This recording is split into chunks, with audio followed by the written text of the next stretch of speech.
오늘 공동에 드린 말씀 에스겔서 37장 12절 말씀을 가지고 부활과 생명이라는 제목으로 함께 은혜를 나누도록 하겠습니다.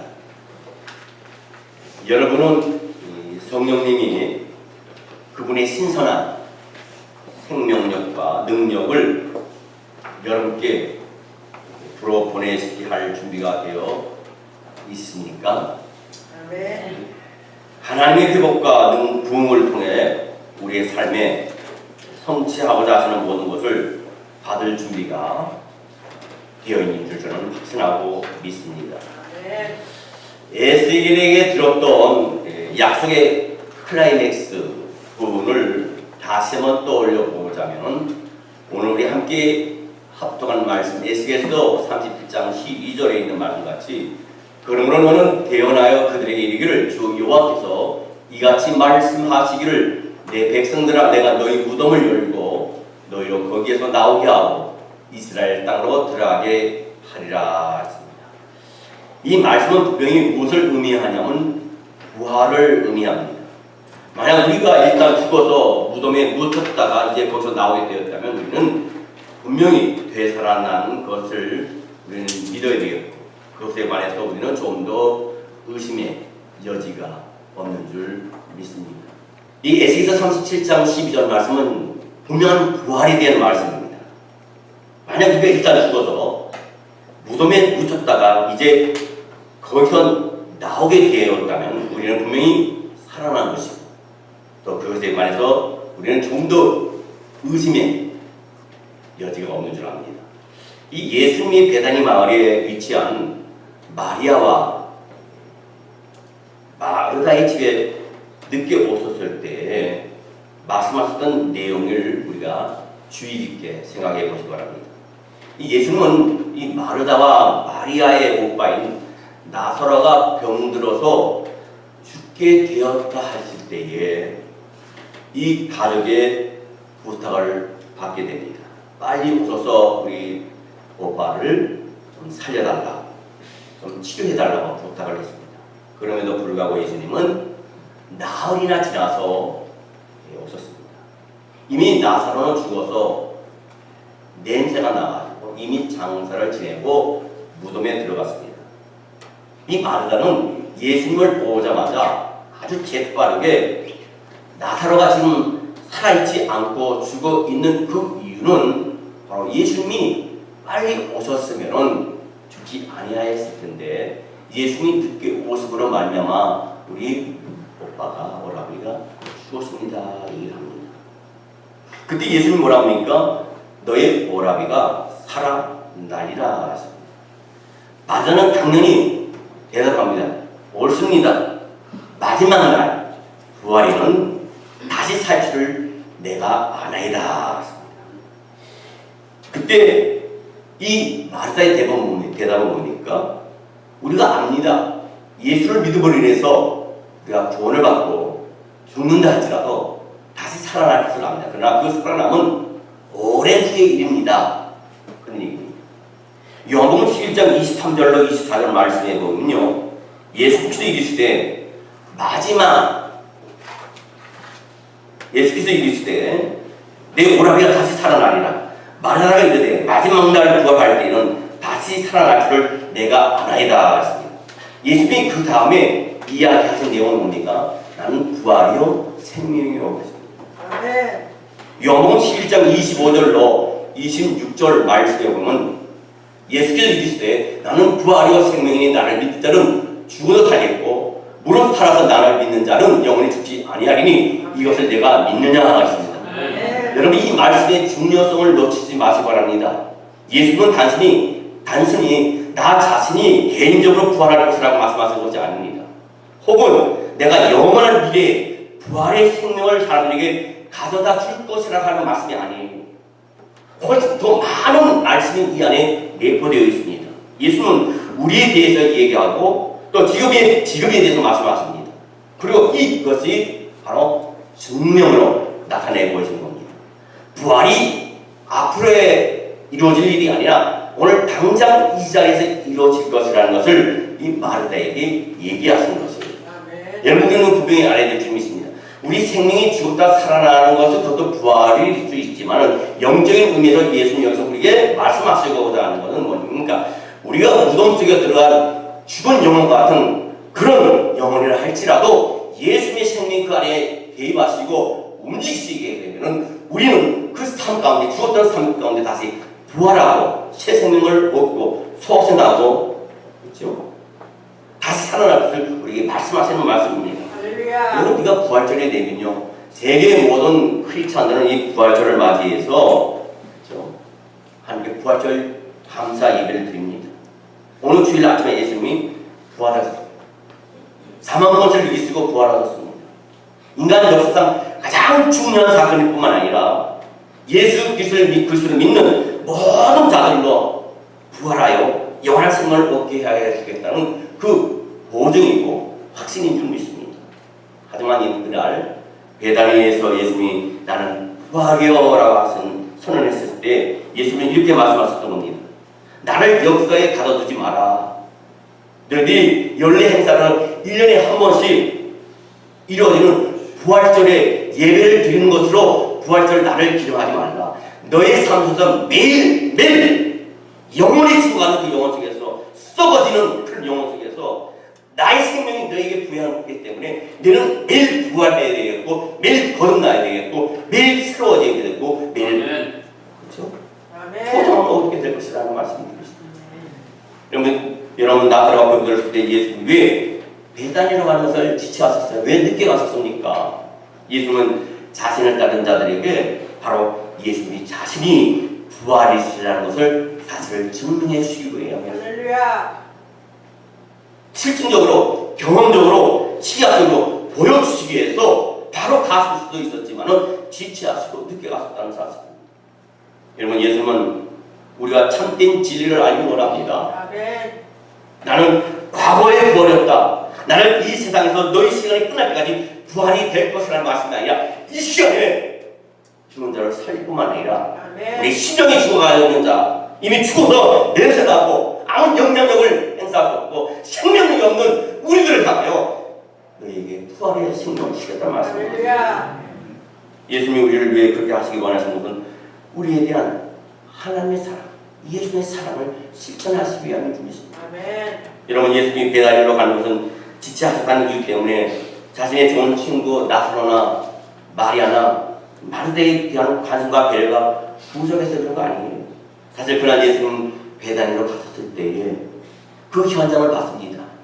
이미 사랑하는 친구 나사로가 죽어서 장사 지내고 무덤 속에 들어갔다는 소식을 들었을 때 이미 알고 계셨지만 그것을 들었을 때 예수님이 어떤 반응을 보이셨습니까? 요한복음 11장 35절 말씀에 보면 예수께서 눈물을 흘리시더라. 우리가 성경 66권 중에서 가장 짧은 내용입니다. 예수님께서 눈물을 흘리시더라. 이보다 더 짧은 성경 구절이 어디 있습니까? 성경 구절만 있지 없음 이렇게 써 있어요. 그것도 모르는 사람이 있어요. 왜 그렇습니까? 성경을 봤어야지. 예수님께서 눈물을 흘리시더라. 성경 66권 구절 중에서 가장 짧은 구절이지만 거기에 깊은 내용이 담겨져 있다는 겁니다. 성경에 보면 뭐입니까? 하나님이 웃으셨더라 하는 말씀도 있어요. 성경을 읽어야 알죠. 읽으시기 바랍니다. 오늘 찾아온 분에게 제가 특별한 선물을 드리도록 하겠습니다.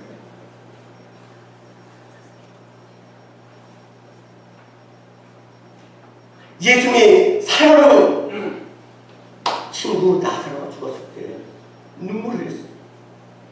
비록 주님이 생명력을 상실하여 생기 없고 전업력이 저와 여러분의 상황에 주님이 늦게 개입하실 때가 있습니다. 그래서 여전히 지금도 우리가 고통을 당하고 있고 아픔을 당할 수도 있을 때가 있습니다.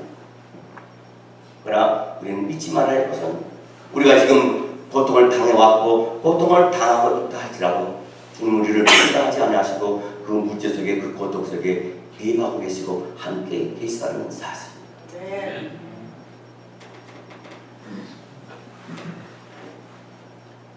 예수는 우리에게 모든 세대에게 생명을 부여해 주셨는데 나사로에게뿐만 아니라 모든 하나님을 믿는 백성들에게 세 가지 선물을 주셨습니다. 오늘 그 세 가지 선물을 소개하려고 합니다. 첫 번째 선물은 가장 명백하고 극적인 것으로 바로 생명의 선물을 주셨다는 사실. 할렐루야. 예수님이 입구가 돌로 막혀있는 동굴인 나사로의 무덤에 다가갔을 때 예수님은 간단하지만 깜짝 놀란 말을 한마디 하십니다. 뭐라 하십니까? 돌을 벗겨 놓으라. 아멘. 요한복음 11장 39절 말씀에 보니까 예수께서 이르시되 돌을 옮겨 놓으라 하시니 그 죽은 자의 누이 마르다가 이르되 주여 죽은 지가 나흘이 되었음에 벌써 냄새가 나나이다. 날씨가 따뜻합니다. 죽은 지 오래됐습니다. 나흘이나 됐습니다. 냄새가 납니다. 그 오빠의 시신은 돌을 옮겨 놓은 순간에 불쾌감을 느낄 수 있습니다. 이미 썩어가고 있고 온 몸에서 모든 진물이 다 나와가 있고 그뿐만 아니라 불쾌하고 썩은 냄새가 진동을 하고 있습니다. 그렇기 때문에 이 마르다는 이미 죽은 지 오래돼서 냄새가 나나이다 했습니다. 한국과 미국에 사람이 죽었을 때 그 시체를 갖다가 처리하는 방법을 보게 되면 예전에도 여러분에게 제가 말씀드렸지만 한국은 지금은 많이 미국식을 따라간다고 하지만 옛날에는 어땠습니까? 사람이 죽게 되면 눈, 코, 입, 귀, 항문 할 거 없이 모든 건물 갖다가 다 막습니다. 솜으로 틀어막습니다. 그렇지 않으면 그 안에 있는 모든 직물들이 다 나오기 때문에 그래서 다 틀어막아요. 지저분해질까. 근데 미국은 어떡합니까? 미국은 사람이 죽게 되면 들어가서 모든 내장을 다 끄집어냅니다. 피를 다 뽑습니다. 물을 다 뽑습니다.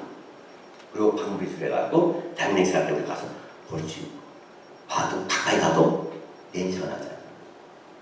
한국에서는 지금 안 그랬습니다만 오래전 3, 40년 전만 해도 시골에는 특별히 그 시체 처리하는 데가 별로 없기 때문에 또 병원에 또 데려가지 않기 때문에 지금은 사람이 사망하면 병원을 바로 데려가서 병원에서 그 시체를 처리하게 되잖아요. 옛날에는 목사님들이 성도님들의 그 시체를 처리를 했어요. 가족이 들어가지 못하니 목사님이 들어가서 좀 전에 제가 말씀드린 것처럼 솜을 잔뜩 갖고 가고 그 구는 곳마다 다 막고 수의를 입히고 몸을 눕고 그다음 관 안에까지 집어넣는 것까지 했어요. 지금은 그런 교회가 별로 없어요. 그래서 저 시골에는 어떻게 있는 거지만 또 뭐 외국에는 중국이나 그런 같은 문화권에 있는 그쪽은 어떤지 모르지만 아무튼 냄새가 나기 때문에 지독합니다. 그러니까 이 마다가 이미 주문이 나가야 되기 때문에 문을 열 수 없습니다. 왜 문을 열야 합니까? 그 문을 열면 안 그래도 슬픔에 젖어 있는데 그 냄새가 진동해서 머리가 아프게 되고 코를 잡을 수밖에 없는데 왜 그런 말씀을 하십니까? 여러분 우리 3세기 혹시 여러분 이와 같이 냄새가 나는 사람 있습니까? 신앙생활 예수 믿는다 하지만 예수의 향기를 풍기지 못하고 하나님이 기뻐하지 않은 어떤 하나님 영적으로 정말 매발나서 찌들어지고 삐뚤어지고 썩어가는 그런 냄새가 어떻게 나지 않는지 우리 자신은 오늘 이 말씀 통해서 돌이켜봐야 될 줄 믿습니다. 아멘. 이 썩은 냄새는 어떤 냄새입니까? 다람쥐나 이 고양이나 아주 작은 동물들이 다락방이나 이 지하실 또는 벽 속에 난방 배관 속에 들어갔다가 나오지 못해서 죽었을 때 그것이 오래되면 썩내가 진동합니다. 옛날 우리 사무실에 오셨던 분은 아시겠지만 또 한번 왔다 갔다 하신 분은 알겠지만 우리 밑으로 짐승이 들어가고 나오지 못해갖고 거기서 죽어요. 그럼 그 냄새가요 진동을 합니다. 진동을 해요. 들어갈 수 없어요. 들어가서 나왔다 하면 이미 그 냄새가 몸에 밴니다. 어떤 코를 틀어막고 들어갔다 나와야 돼요. 사람은 냄새가 납니다. 예수님이 무덤이 열라고 이거 갔었을 때 마르다는 상황이 더 나빠지라고 보았던 거예요. 그러나 예수님은 그에게 뭐라고 대답합니까? 내 말이 너가 믿으면 하나님의 영광을 보리라고. 아멘. 요한복음 11장 40절 말씀에 보게 되면 예수께서 이르시되 내 말이 너가 믿으면 하나님의 영광을 보리라 하지 아니하였냐 하시니. 믿음을 포기하지 말라는 겁니다. 아멘. 그러면 너가 하나님의 그분의 능력을 드러내는 것을 너가 보리라고 말씀하십니다. 이것이 바로 영광의 의미를 하는 바가 있고, 마르다와 마리아 그리고 베다니 마을은 이제 딱 그것을 고려하고 있습니다. 그런 다음에 예수님은 무덤적으로 들어가서 큰 소리를 외쳤습니다. 나사로야! 나와라! 할렐루야. 요한복음 11장 44절 말씀에 죽은 자가 수석을 배로 동인 채로 나와.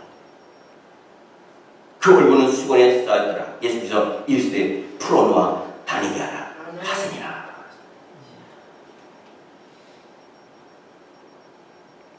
이 기적을 일으키는 데는 필요한 것은 그게 전부였어요. 죽은 자가 수석을 배로 동인 채로 나오는데 하나님의 아들이자 이 메시아신 예수님의 말씀은 그를 무덤으로 올려낼 권능이 있는 줄 믿습니다. 아멘. 예수님이 바로 부활이시기 때문에 할렐루야. 예수님은 치명적이고 악취나는 상황 속에서 거기에 갇혀있는 저와 여러분이라 할지라도 우리를 찾아오셔서 우리 이름을 부르시고 그 죽은 자 가운데서 그 무덤에서 건져내시기를 원하십니다. 아멘. 우리 하나님은 우리 주님은 우리 이름을 하나하나 다 알고 계십니다. 우리 한 사람 한 사람을 사랑하시되 당신의 전부인 양 우리를 사랑하시는 하나님이십니다. 아멘. 이것이 바로 예수 그리스도 안에 있는 생명의 성품이라는 거예요. 예수님은 우리가 알기를 원하십니다. 예수님이 사람을 부활시킬 것 이상의 일을 하시고 죽은 상황에서라도 우리를 일으키신다는 걸 우리가 알기를 원하신다는 사실. 예수님의 생명력을 이런 상황이라는 우리 무언 속에 밖에 서서 우리에게 말씀하십니다. 내 말이 너희가 믿는가? 내 말을 너희가 믿는가? 그러면 하나님의 영광을 보리라. 아멘. 왜 우리가 믿음의 역사가 나타나지 않습니까? 왜 응답의 역사를 우리가 맛보지 못합니까? 믿음이 없기 때문에. 너희가 겨자씨만한 믿음이 있다고 생각합니다. 이 산을 옮겨 바다에 던지우려 하면 던질 것이라. 아멘. 우리 예수님은 사람을 부활시키는 것 이상의 일을 하시고 죽은 상황에서도 우리를 일으키시고 어디든지 생명이 사라지는 것에 역사하시는 분이 바로 우리 주님이신 줄 믿습니다. 어쩌면 예수님이 지금까지 우리에게 오시는 것을 지체하시고 그런 사이에 우리의 상황이 더 나빠졌을 수도 있습니다. 그리고 냄새가 날 수도 있습니다. 근데 그분이 왜 우리에게 나타나지 아니하십니까? 지금 우리의 믿음이 자라기를 원하십니다. 커지기를 원하십니다. 여러분 한번 생각해보세요. 내 남편이, 내 아내가, 내 자식이, 내 형제들이 왜 믿음이 자라지 않느냐? 왜 믿음이 자라지 않는다고 생각하십니까? 하나님과 사이에 문제가 있습니다. 순종하지 않기 때문입니다. 믿지 않기 때문입니다. 인간적인 방법이라고 생각합니다. 인간적으로 생각을 하고 인간적으로 타산적으로 계산을 합니다. 그러니까 아무리 믿고는 내 남편이 안 달라져요. 신앙 좀 커야 되는데 내 아내가 내 자식이 문제를 뭡니까? 내가 문제다. 내가 신앙적으로 모두 것에서 하나님과의 관계뿐만 아니라 부부와의 관계, 부부와 자식과의 관계에서 멘토 역할을 제대로 하지 못했기 때문에 내 남편이 신앙이 안 자라는 거예요. 내 아내가, 내 자식이 신앙이 안 자라는 거예요. 한번 곰곰이 생각해보세요. 문제는 그거예요. 하나님과의 관계. 믿지 말라는 것이 뭡니까? 하나님의 영광을 보여야 한다. 아멘. 따라서 우리가 계속해서 무덤에서 같이 있도록 붙들고 있는 것은 바로 뭡니까? 우리의 믿음이 적음이고 더딘 믿음이기 때문에 예수님은 말씀하십니다. 나는 너의 부활이다. 나는 너의 죽음에 대한 해답일 뿐만 아니라 현재 너를 죽이고 있는 무엇은 간에 지금 당장 치유할 수 있는 해결책이 나에게 있다고 좀 이 시간 우리에게 말씀하십니다. 그런데 예수님은 돌을 옮겨 놓으라고 말씀하실 때 우리가 왜 죽은 듯이 가만히 있습니까? 예수님이 나오라 하는데 왜 묘지 주변에서 쭈뼛쭈뼛하고 우물쭈물하고 나오지 못합니까? 왜 죄악을 끊지 못합니까? 왜 거기서 헤어나오지 못합니까? 왜 뛰쳐나오지 못합니까?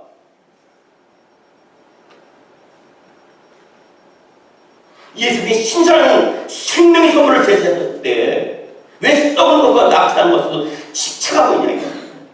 언제까지 그러겠냐는 우리 지금 이 시간에도 이 조의 적을 통해서 말씀하십니다.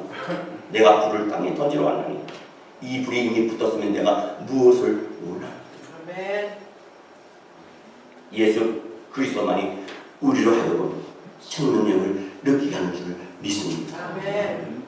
예수님이 마르다에게 나는 부활이요 생명이라고 말씀하셨을 때 곧바로 이런 말씀을 붙여서 요한복음 11장 25절로 29절 말씀에 예수께서 이르시되 나는 부활이요 생명이니 나를 믿는 자는 죽어도 살겠고 무릇 살아서 믿는 자는 영원히 죽지 아니하리니 이것을 내가 믿느냐 믿습니까? 우리는 그리스도를 믿는 자로서 언제 죽게 될지 모릅니다. 그러나 죽습니까? 예수 그리스도 믿는 자는 죽지 않습니다. 절대로 죽지 않습니다. 왜냐하면 예수님이 부활하셨고 우리는 예수님의 부활의 생명을 우리 안에 소유했기 때문에 인류가 위해서 가장 두려운 것이 뭡니까? 많은 사람들이 가장 두려운 것은 뭡니까? 돈이 없어지는 겁니까? 건강이 없어지는 겁니까? 내가 죽음을 앞두고 죽는다는 걸 가장 두려워합니다. 그러나 예수 안에서 구원받은 하나님의 영을 받은 저와 여러분은 절대로 죽음이 두렵지 않는 것은 죽음은 또 다른 하나님의 세계를 맛보고 그것을 영원히 살기 때문에 우리는 죽음을 두려워하지 않는 줄 믿습니다. 그래서 크리스찬에게는 절대로 죽음이 없어요. 많은 사람들은 유서를 쓰거나 생명보험을 안 들려고 그래요. 왜? 유서를 쓰거나 생명보험을 들게 되면 빨리 죽을 것 같으니까. 근데 유서는 달라졌어요. 미리 유서를 써놓습니다. 어떤 분은 40대, 50대 유서를 써놔요. 생명보험을 듭니다. 그리고 수위를 미리 맞춰놓습니다. 그리고 영정사진을 미리 찍어놓습니다. 그러다 보니까 더 오래 살아.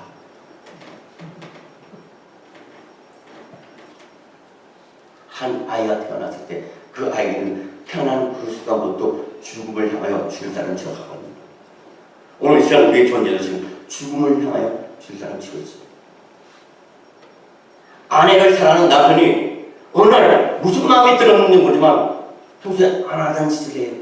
꽃을 사가지고 가서 아내에게 줍니다. 그 순간 그 꽃이 아름답고 향기를 피우지만 시간이 지나면 그 꽃은 시들 수밖에 없고 향기도 없어질 수밖에 없어요. 우리의 인생이 그와 같다는 겁니다. 아무리 화려하고 아무리 잘나고 아무리 많이 배우고 아무리 많이 가졌다 할지라도 우리의 인생은 꽃같이 들의 풀과 같이 시들 수밖에 없고 떨어질 수밖에 없다.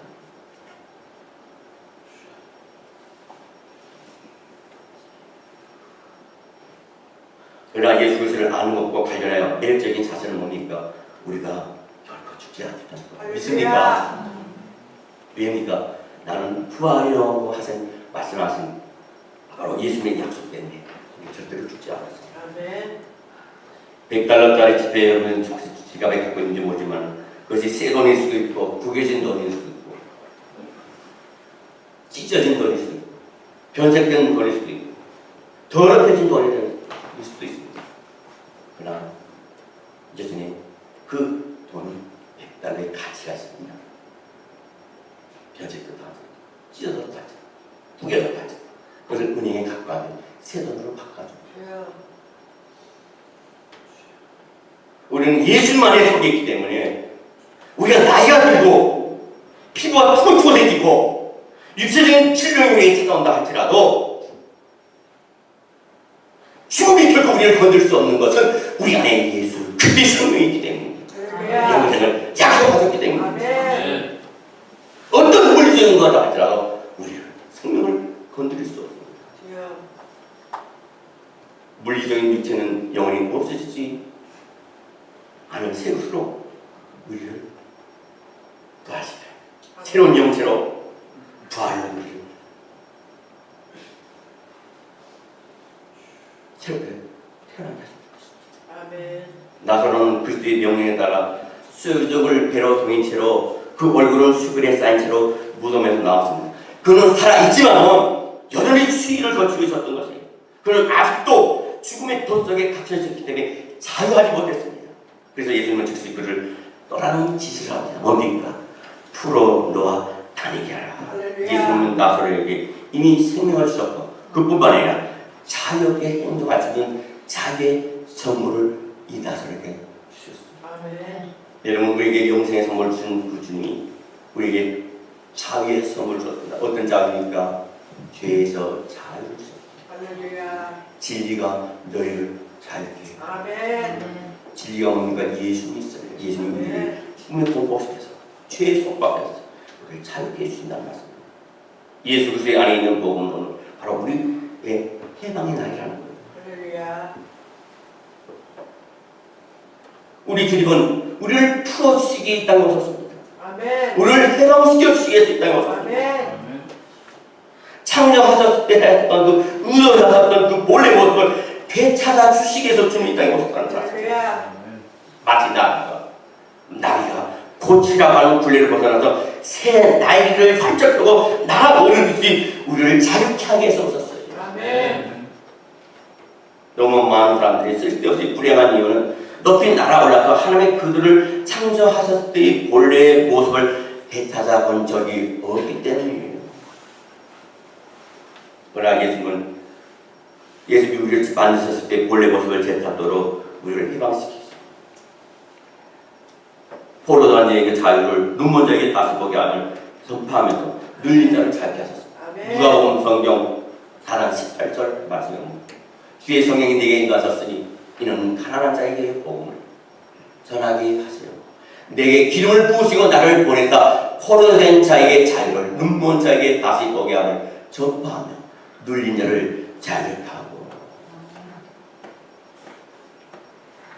그리고 예수께서 주시는 자유야말로 참된 자유입니다. 그래서 성령 요한복음 8장 36절 말씀에 그러므로 아들이 너희를 자유롭게 하니 너희가 참으로 자유로우리라. 할렐루야. 아들의 누구입니까? 예수님.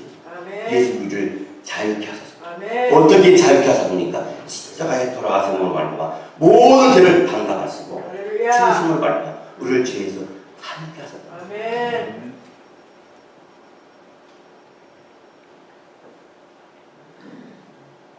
부활과 함께 받게 되는 세 번째 소중한 선물이 있습니다. 예수님은 나사로를 다시 살리신 후 얼마 있다가 다시 베다니를 방문하셨어요.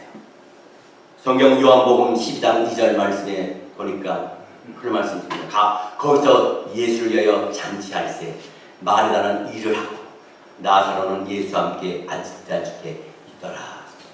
이들이 나사로가 죽음다 살아난 것에 너무나 감사해서 예수님을 초청하고 잔치를 베풀었습니다. 여러분, 예수님은요 나사로에게 이미 생명을 줬을 뿐만 아니라 자유를 주셨습니다. 이제 거기에다 예수님이 함께 있는 기회를 다시 말해서 함께 누워서 식사를 할 수 있는 그런 할렐루야. 예수님의 사랑을 그에게 부여주고 아멘. 예수님은 그분이 주시는 부활의 선물 속에 생명과 자유뿐만 아니라 예수님의 사랑을 우리에게 주셨습니다. 아멘.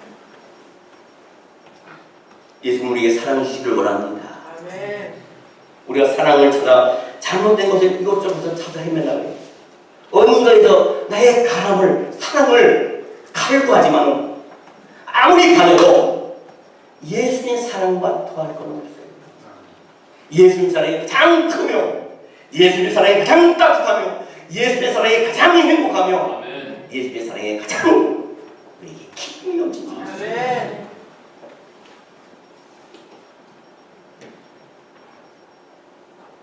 예수는 그것을 요한계시록에 이렇게 표현했습니다.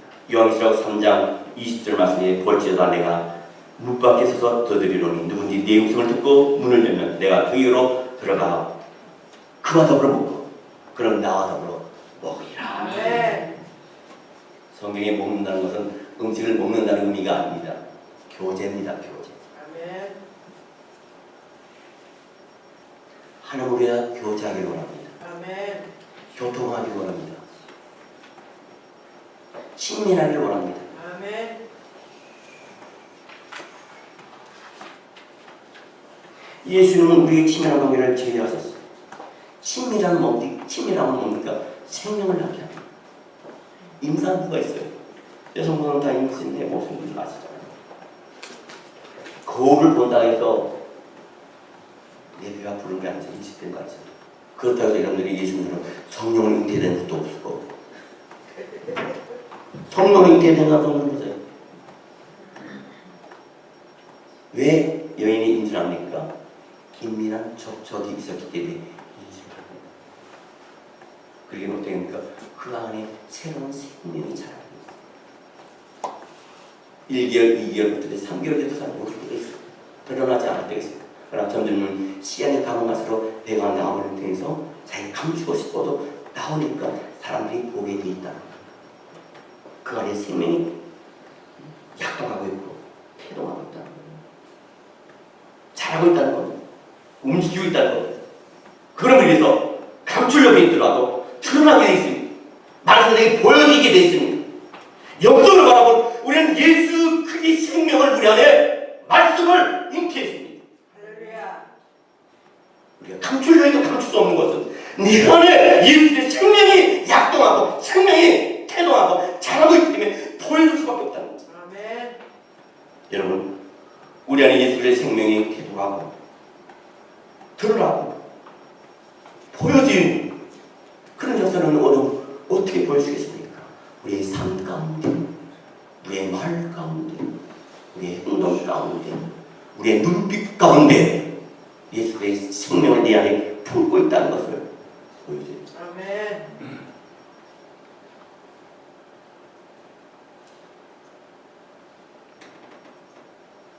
그것은 우리가 예수님과의 친밀한 교제를 경험하고 있을 때 다른 사람이 알게 되는 이치와 마찬가지입니다. 우리가 예수와 함께 기대어 누워 교제함으로써 하나님의 영광의 실체를 우리 속에 품게 되는 것은 참된 생명이 잉태됩니다. 점점 자라게 됩니다. 드러나게 됩니다. 우리의 태도 속에서 기쁨과 평안이 있고 우리의 관계 속에는 사랑과 은혜가 있게 마련입니다. 그것이 바로 내 생명에 있다는 표시입니다. 그리고 그 모든 것은 나는 지금도 역사는 부활이라고 말씀하시는 그분이 임재 때문에 가능하게 된 줄 믿습니다. 아멘. 그것이 지금 우리의 삶에 나타나고 있습니까? 우리 안에 예수 그리스도의 생명의 지점이 있고 성령의 충만함을 받는 기쁨을 감출 수가 없어. 감사를 감출 수가 없어. 아멘. 나는 갖고 있고 싶지 않아요. 우리는 사랑하는 남편에게, 사랑하는 여인에게 귀한 선물을 반지라도 받게 되면 어떡합니까? 그걸 그냥 옷장에 집어넣고 가구마다 보기만 합니까? 아니잖아요. 나갑니다. 그렇죠? 그리고 사람들에게 이거 봐, 내 남편이 이번에 사줬어. 결혼 기념일이고 생일을 사줬어.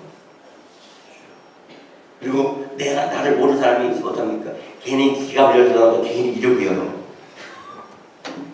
머리가 아프다도 괜히 이러고 보여주고 싶어서 자랑하고 싶어서 내 안에 예수님을 자랑해야 되지 않습니까? 아멘. 우리의 생명을 주신 예수님을 자랑해야 되지 않습니까? 할렐루야. 이 기쁨 나눠야 되지 않습니까? 이 기쁨을 너도 가져야 되지 않습니까? 우리의 생명이 인기되지 않았어요? 인생 여인이 드러나지 않을 수 없는 것처럼 우리는 태어날 수 없어. 아멘. 빛과 소비권을 감당해야 합니다. 아멘. 만약 그런 역할을 하지 못한다면 예수님은 오늘도 여전히 부활의 준비를 하고 계시다는 겁니다. 예수님 지금도 아직도 그걸 깨닫지 못하고 삶이 변화되지 않는 죽은 자들을 무덤에서 계속 부르고 계시다는 거예요. 저 여러분을 부르고 계시다는 거예요. 우리가 삶이 변화되지 않았다. 하나님은 만병 골짜기에 쓰러나섰던 그분의 약속을 지금도 여전히 큰 소리로 외치고 있습니다. 오늘 본문 말씀 계시겠어? 30장 12절 말씀. 내 백성 내가 너의 무덤을 열고 너희로 거기서 나오게 하리라. 여러분, 죽음의 무덤에서, 썩어진 무덤에서, 열매 맺지 않는 무덤에서, 세상의 즐거움과 낙에서 그 무덤에서 나오시기 바랍니다. 그래서 예수를 인기된 저희는 세상을 보여주고 우리를 통해서 하나님의 나라가 확장되고 부활 역사가 있으리라. 주의 이름으로 축원합니다. 기도하겠습니다.